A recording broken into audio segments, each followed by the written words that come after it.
O trabalhador brasileiro possui hoje seu código de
É um regime em que aqueles que dirigem a nação recebem um mandato popular, quer dizer, recebem por meio da eleição uma representação popular. Isso distingue a democracia de qualquer regime autoritário, totalitário. Isto é, a ideia de que a soberania reside no povo e o povo elege os seus representantes. Mas de tal maneira identificou-se o colégio eleitoral com o povo, que hoje nós não sabemos o que é direta e o que é indireta. Sabemos apenas que o povo será vitorioso.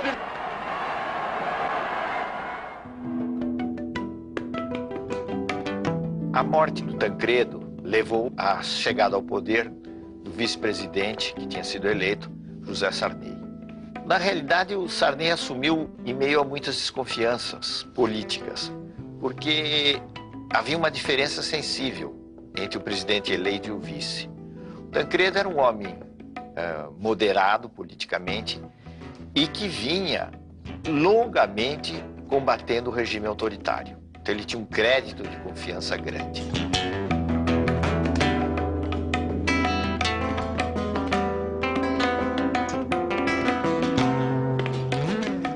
O caso de Sarney era diferente. Era ainda recente sua saída da arena antes de chegar à presidência da República.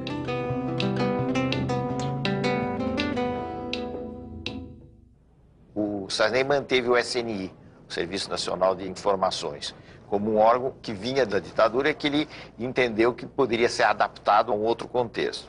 Isso também provocou muitas críticas. Mas, na verdade, a gente pode dizer que o aspecto mais positivo do governo Sarney foi exatamente garantir um clima de liberdades democráticas.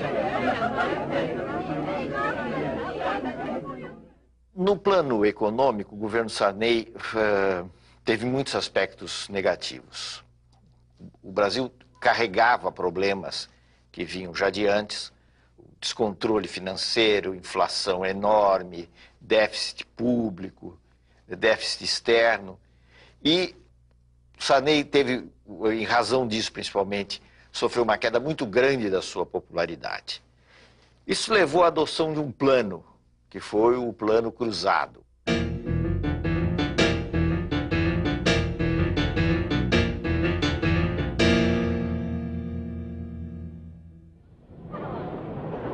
Se propôs um aumento imediato de salários, um congelamento de preços, e essas duas coisas juntas não funcionaram. Quer dizer, o congelamento mais o aumento salarial levou a uma busca de bens de consumo enorme por parte da população. Foi um momento de euforia, vamos dizer assim, da sociedade. Preocupado com a explosão de consumo que levaria a uma inflação de demanda, o ministro Funaro pede à população para poupar. E a forma de ajudar é poupando. Se eles consumirem um pouco menos, nós estamos consumindo 30%, 40%, 50% acima do ano passado. Vamos consumir um pouquinho menos para dar mais tempo para que as empresas produzam mais. E guarda esse dinheiro na poupança. É uma grande forma de ajudar o Brasil. Em fins de 1986, o Plano Cruzado já fazia água, visivelmente, para os técnicos, para as pessoas que tenham maior compreensão da economia, das dificuldades, o plano fazia água. Agora, isso não era ainda claro para o conjunto da população.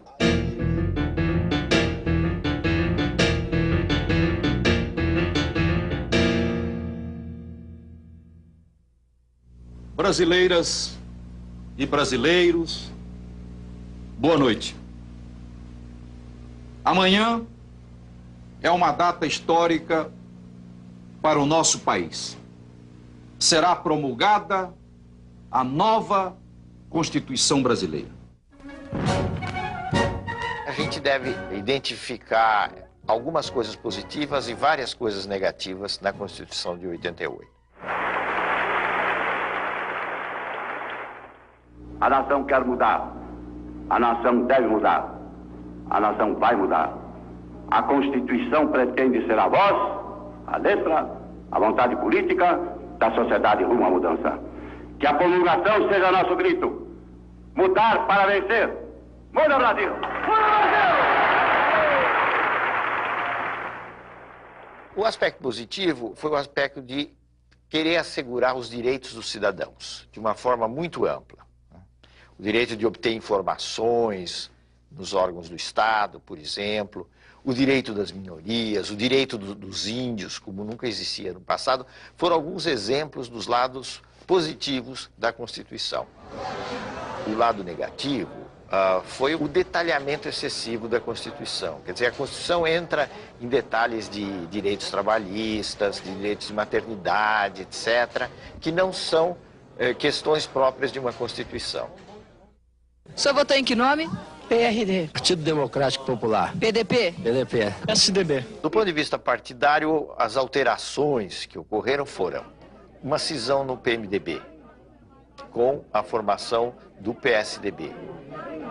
O partido é como que um cais. Os que chegam são motivo de alegria. Os que partem, de saudade precoce. Nós vamos ser um partido da reforma social, sim. Nós vamos fazer as reformas. O governo anuncia o Plano Cruzado 2.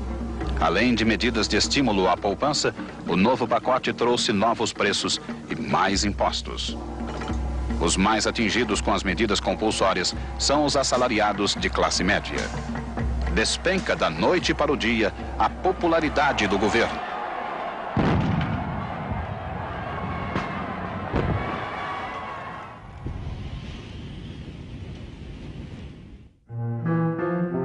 O fim do governo Sarney foi bastante melancólico. O Brasil acabou decretando uma moratória, quer dizer, deixou de pagar a sua dívida externa, e ao contrário do que muita gente pensa, isso representou um sério golpe nas finanças brasileiras.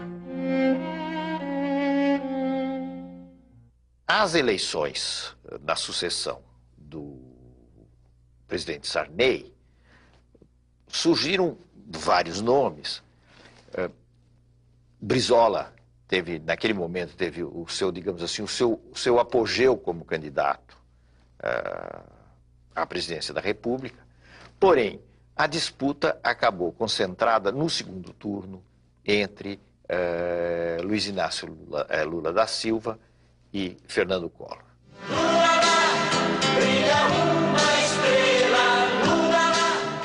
Lula era uma figura que vinha do movimento da luta dos trabalhadores do ABC, um importante líder sindical, ganharam um prestígio muito grande e, tendo como instrumento o PT, o seu partido, o Partido dos Trabalhadores, chegou a ter uma dimensão nacional que, àquela altura, era bem maior do que o próprio partido.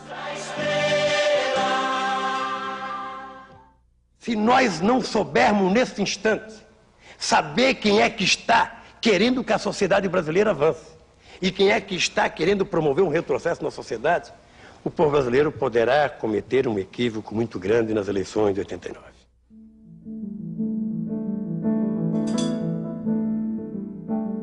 O Collor era uma figura que vinha, primeiro, de um estado pequeno, vinha de Alagoas, Segundo, não tinha nenhuma máquina partidária que o apoiasse. Em terceiro lugar, ele usava o marketing e usava certos temas de moralização com muita eficácia.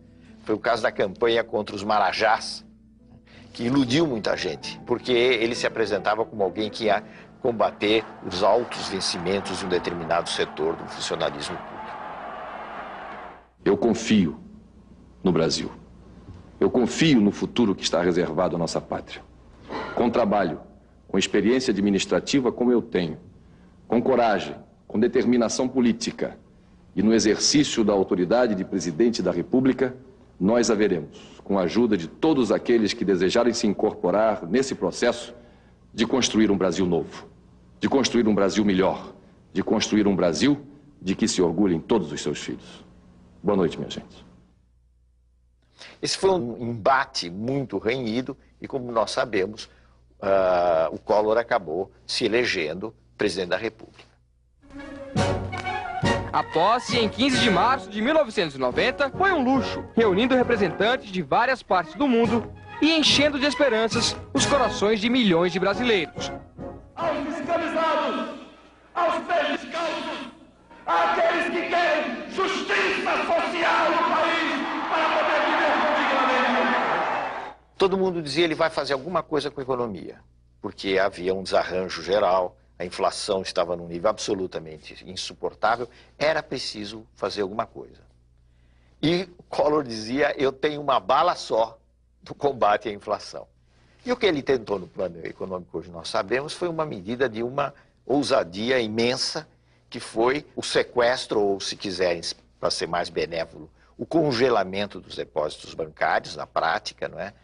E, inclusive, abrangendo poupança, outras formas de rendimento, etc. O plano Collor provocou um choque, vamos dizer assim, na população. Houve realmente uma queda pronunciada da inflação, mas essa espécie de plano milagroso, ao longo do tempo, foi se revelando muito menos milagroso e conduzindo o país às dificuldades econômicas. Primeiro, uma recessão.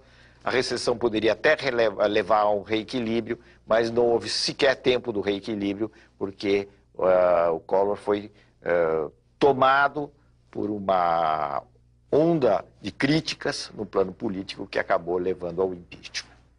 Na verdade, o governo Collor combinou medidas modernizadoras com um imenso grau de corrupção. O escândalo da corrupção gerou um movimento formado principalmente por jovens de classe média, exigindo o impeachment do presidente, afinal aprovado pelo Congresso.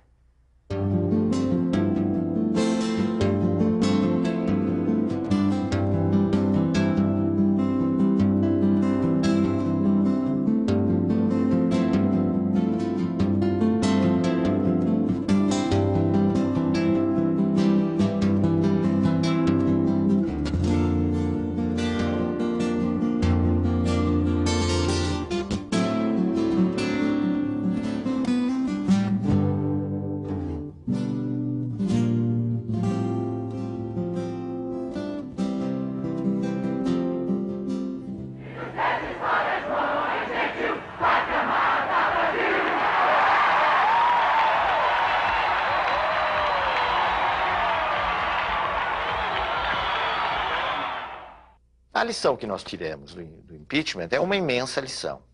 É uma coisa extremamente positiva e que nos leva a um otimismo razoável sobre a vida política brasileira, que tem muita coisa ruim, muita coisa negativa, mas que também tem muita coisa positiva. Por quê? Porque o impeachment foi um episódio, pela via legal, de substituição de um presidente da República, sem golpe militar, sem manobra palaciana, quer dizer, alguma coisa excepcional no quadro da América Latina. Foi um momento de um passo a mais na maturação da democracia brasileira. Iniciamos este trabalho citando que conhecereis a verdade e a verdade vos libertará. E Getúlio Vargas também em um certo momento disse: quase sempre é fácil encontrar a verdade. Difícil é, uma vez encontrada, não fugir dela. Espero que a nação não fuja dessas verdades. Muito obrigado.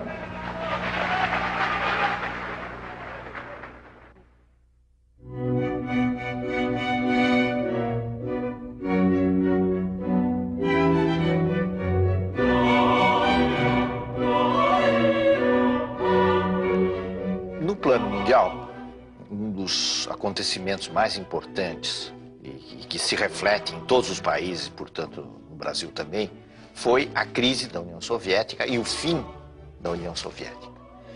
O fim, simbolicamente, foi representado pela queda do Muro de Berlim. Com o fim da União Soviética, a crise na Rússia, o que nós tivemos foi o fim da Guerra Fria, que dividia o mundo em dois campos e alterou muito as relações políticas no mundo, e o início de um processo que nós podemos chamar de plena hegemonia americana. A globalização é uma interpenetração, digamos assim, econômica e financeira que se dá em todo o mundo, não de uma forma igual, porque existe um centro hegemônico da globalização, que são os Estados Unidos. Mas eu diria que a globalização tem possibilidades positivas. O intercâmbio comercial, cultural entre as nações é em si mesmo um fator desejável, e tem riscos reais, porque a globalização, se não houver medidas no sentido de limitá-la ou de alguma forma regulamentá-la, a globalização tende a acentuar desigualdade entre países ricos e países pobres.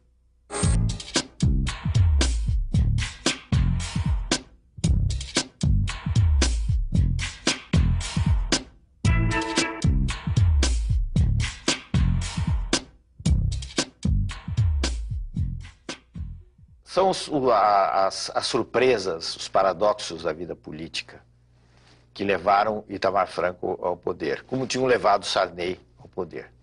Nesse caso não havia a morte de um presidente, mas havia o impeachment de um presidente que era o Collor. Itamar era uma figura que vinha dos quadros do velho MDB, dos quadros da oposição, e que encontrara uma chance de subir na política mais como candidato a vice do Fernando Collor.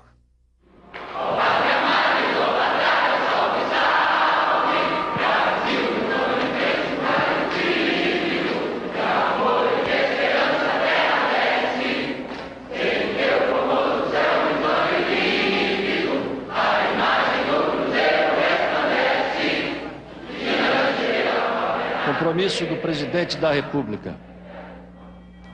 Prometo manter, defender e cumprir a Constituição, observar as leis, promover o bem geral do povo brasileiro, sustentar a união, a integridade e a independência do Brasil.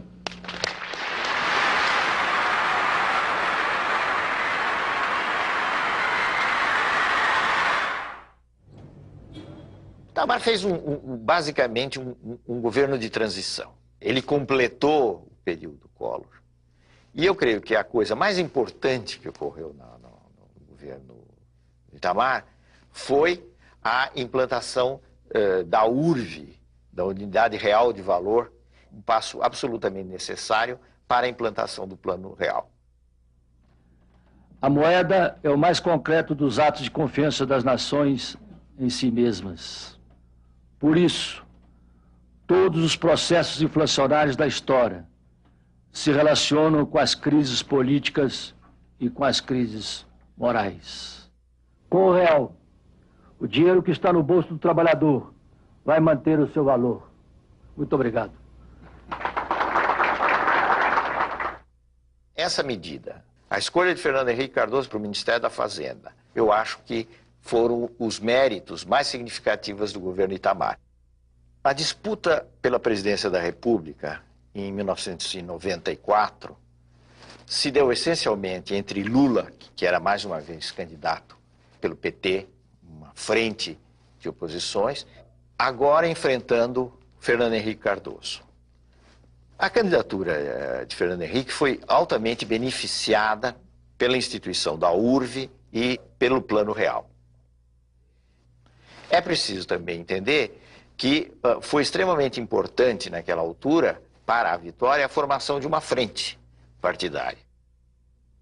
A frente PSDB, PFL e PTB representou um fator bastante importante para garantir a vitória do presidente Fernando Henrique logo no primeiro turno.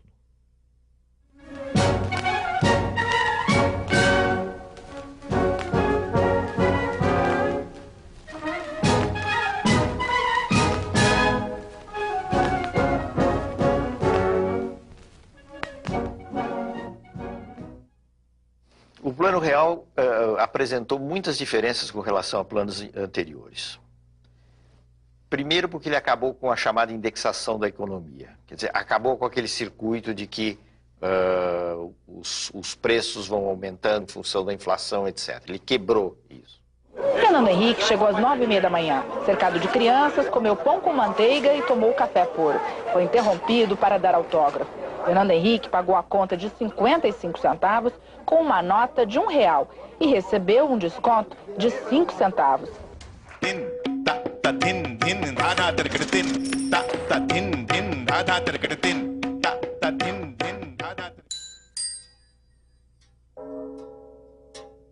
A partir dos anos 80, em todos os países da América Latina, ocorreu o que se chama uma crise do Estado, uma crise das funções que tinham sido as funções tradicionais do Estado.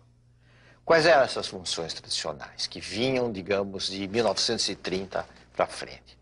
Eram as funções de um Estado que tinha um papel importante de financiar a economia, financiar o desenvolvimento econômico, controlar, ser dono, inclusive, de empresas nas áreas estratégicas. Tudo isso levando a um desenvolvimento que tinha o Estado como eixo. No caso brasileiro, a tentativa de mudar esse modelo do Estado, tornando mais flexível, privatizando serviços, começou de uma maneira muito tímida no governo Sarney. Avançou algo no governo Collor, mas foi no governo Fernando Henrique que se deram as privatizações de empresas importantes. Declaro vendida as ações da Teleste Participações S.A. pelo valor de R$5.783 bilhões, com ágio de 64,28%. Então, as privatizações são um fenômeno dessa reavaliação, dessa mudança das funções do Estado, pensada em termos diferentes do que se tinha no passado.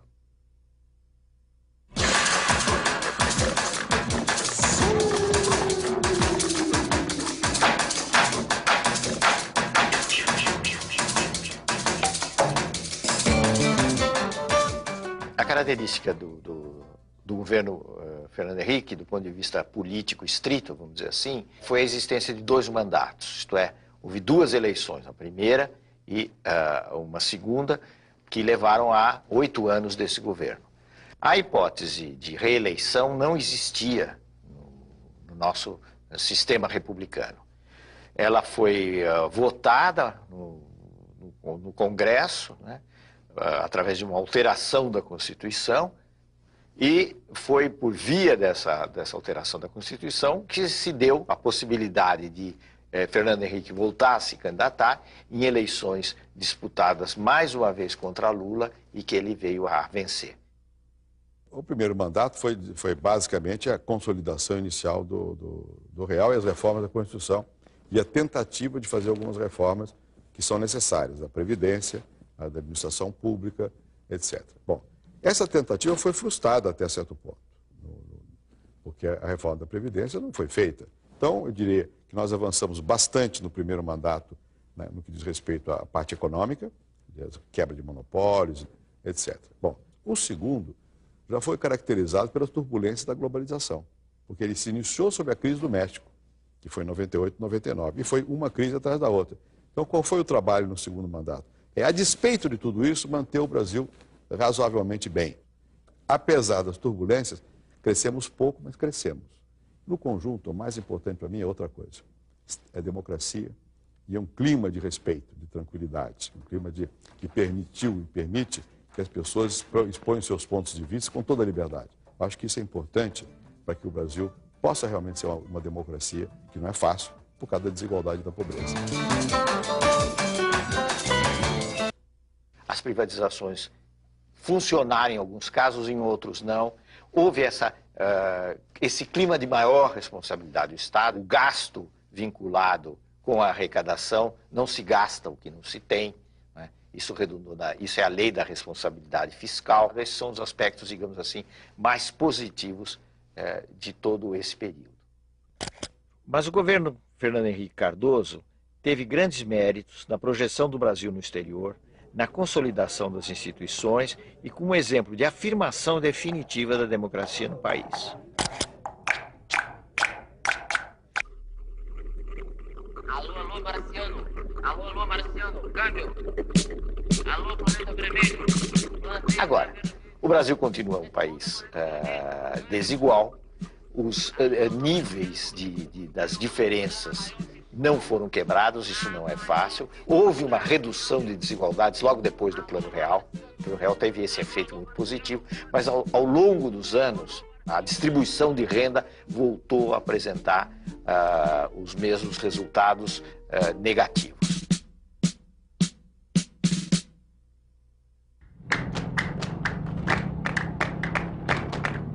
As eleições de 2002 se caracterizaram pela sua absoluta normalidade. A nítida vitória de Lula rompeu muitos preconceitos, representando um fenômeno novo na história do Brasil.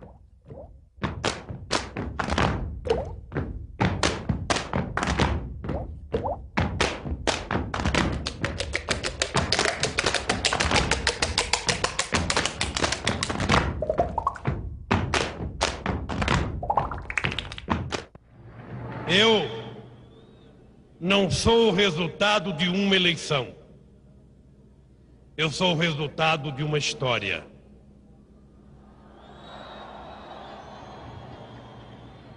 Eu estou concretizando o sonho de gerações e gerações que antes de mim tentaram e não conseguiram. O meu papel nesse instante, com muita humildade, mas também com muita serenidade, dizer a vocês que eu vou fazer o que acredito que o Brasil precisa que seja feito nesses 4 anos. Cuidar da educação, cuidar da saúde, fazer a reforma agrária,